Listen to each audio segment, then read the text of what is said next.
നമസ്കാരം. കേരളീയം എന്റർടൈൻമെന്റ് ന്യൂസിലേക്ക് സ്വാഗതം. ബിഗ് ബോസ് മലയാളം സീസൺ 6 8ാം ദിവസത്തിലേക്ക് കടന്നിരിക്കുകയാണ്.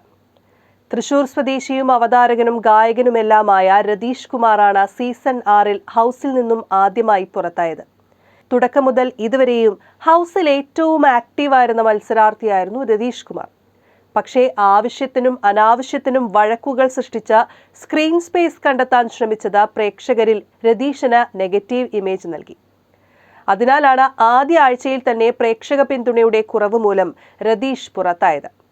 ഇപ്പോൾ ഹൗസിൽ 18 പേരാണ് ടൈറ്റിലിനായി മത്സരിക്കുന്നത്. തമ്മിലടികൾക്ക് ഒട്ടും കുറവില്ലാത്ത ഒരു സീസണാണ് 6ാം സീസൺ. ഇപ്പോഴിതാ ജാസ്മിനും ഋഷിയും തമ്മിൽ നടന്ന ശക്തമായൊരു ഏറ്റുമുട്ടലിന്റെ പ്രമോ പുറത്തുവിട്ടിരിക്കുകയാണ് ബിഗ് ബോസ് ടീം. ജാസ്മിൻ പിന്നിൽ നിന്ന് കുത്താനും മുന്നിൽ വന്ന് ചിരിക്കാനും മിടുക്കിയാണെന്ന് പറഞ്ഞാണ് ഋഷി ബഹളം ആരംഭിച്ചത്. നീ ഒന്നുകിൽ ബാക്കിൽ നിന്ന് കുത്ത്, അല്ലെങ്കിൽ മുന്നിൽ വന്ന് ചിരിക്ക്, അല്ലാതെ ഈ 2 ക്യാരക്ടറുമായി എന്നോട് സംസാരിക്കാൻ വരരുതെന്ന് പറഞ്ഞാണ് ഋഷി ജാസ്മിനോട് രോഷാകുലനായത്.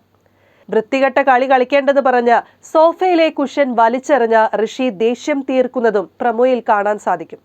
ഋഷി ദേഷ്യപ്പെടുമ്പോൾ തിരിച്ച് പ്രതികരിക്കാൻ ജാസ്മിൻ ശ്രമിക്കുന്നുണ്ടെങ്കിലും സാധിക്കുന്നില്ല. വാഴ പോലെ വാഴയുടെ പുറകിലുള്ള മരവാഴിയാണ് ഗബ്രി എന്ന് ഋഷി പറയുന്നതും പ്രമോയിൽ കാണാം. പക്ഷേ ഗബ്രി ഒന്നും പ്രതികരിക്കുന്നില്ല. ജാസ്മിൻ മറ്റുള്ളവരോട് തന്റെ ഭാഗം വിശദീകരിക്കുമ്പോൾ കലിപൂണ്ട് കട്ടിലിൽ നിന്നും ചാടിയിറങ്ങി ഋഷി ജാസ്മിനടുത്തേക്ക് പാഞ്ഞെടുക്കുന്നതും പ്രമോയിൽ കാണാൻ സാധിക്കും. പ്രമോ വൈറലായതോടെ പ്രേക്ഷകരിൽ ഭൂരിഭാഗം ഋഷിക്കൊപ്പമാണെന്നാണ് കമന്റുകളിൽ നിന്നും വ്യക്തമാകുന്നത്. ജാസ്മിൻ ഒന്നുമല്ലാതായ നിമിഷമെന്നാണ് പ്രമോയ്ക്ക് ലഭിച്ചിരിക്കുന്ന കമന്റുകൾ. പൊതുവെ ആരുമായി വാക്ക് തർക്കത്തിൽ ഏർപ്പെട്ടാലും പിടിച്ചു നിൽക്കാനും ജയിക്കാനും ജാസ്മിന് സാധിക്കാറുണ്ട്. എന്നാൽ ഋഷിയുമായി ഏറ്റുമുട്ടിയപ്പോൾ ജാസ്മിന് അത് സാധിച്ചില്ല. അതേസമയം ഗബ്രിക്കൊപ്പം പവർ റൂമിൽ കയറിയ ശേഷം ഋഷിയെ നോമിനേറ്റ് ചെയ്യാനുള്ള തീരുമാനത്തിലാണ് ജാസ്മിൻ.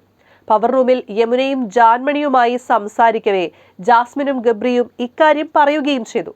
ഋഷിയെ നോമിനേറ്റ് ചെയ്യാമെന്നുള്ള ആലോചനയിലാണ്.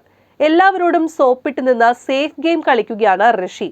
ഇതുവരെ തന്റെ അഭിപ്രായം തുറന്നു പറയാൻ ഋഷി തയ്യാറായിട്ടില്ലെന്നുമാണ് ജാസ്മിനും ഗബ്രിയും ചർച്ചയ്ക്കിടെ പറഞ്ഞത്. അതേസമയം ഗബ്രിയോടൊപ്പം ചേർന്ന് ജാസ്മിൻ ചീപ്പ് ഗെയിമാണ് കളിക്കുന്നതെന്ന അഭിപ്രായവും പ്രേക്ഷകർക്കിടയിലുണ്ട്. ലവ് ട്രാക്ക് എന്ന പ്രേക്ഷകരെ തെറ്റിദ്ധരിപ്പിച്ചു തുടങ്ങിയപ്പോൾ മുതൽ ജാസ്മിനും ഗബ്രിക്കും പ്രേക്ഷകർക്കിടയിൽ നെഗറ്റീവ് ഇമേജ് വന്നു തുടങ്ങിയിട്ടുണ്ട്. തന്റെ അടുത്തും ജാസ്മിൻ കോംബോയ്ക്ക് ശ്രമിക്കുന്നതിന്റെ ഭാഗമായി വന്നിരുന്നുവെന്നുള്ള തരത്തിൽ ലൈവിൽ ഋഷി സംസാരിക്കുന്നുണ്ടായിരുന്നു. അതിന്റെ ബാക്കിപത്രമാണോ പ്രമോയിൽ കാണിച്ച ഇരുവരുടെയും പുതിയ വഴക്കെന്ന് വ്യക്തമല്ല. ജാസ്മിൻ ഋഷി വഴക്കിൽ ആരുടെ ഭാഗത്താണ് ശരിയെന്നതും വ്യക്തമല്ല. ജാസ്മിനും ഗബ്രിയും തമ്മിലുള്ള ലവ് ട്രാക്ക് ബിഗ് ബോസിന് അകത്തും പ്രേക്ഷകർക്കിടയിലും സംസാര വിഷയം തന്നെയാണ്. ഇരുവരും ഒരുമിച്ചിരുന്ന് സംസാരിക്കുന്നത് ഹൗസിനുള്ളിൽ ഉള്ളവരും ചർച്ച ചെയ്യുന്നുണ്ട്. എത്ര ലവ് ട്രാക്ക് കളിച്ചാലും തങ്ങളെ കബളിപ്പിക്കാനാകില്ലെന്നാണ് പ്രേക്ഷകരുടെ നിലപാട്. Entertainment desk, Keraleeyam.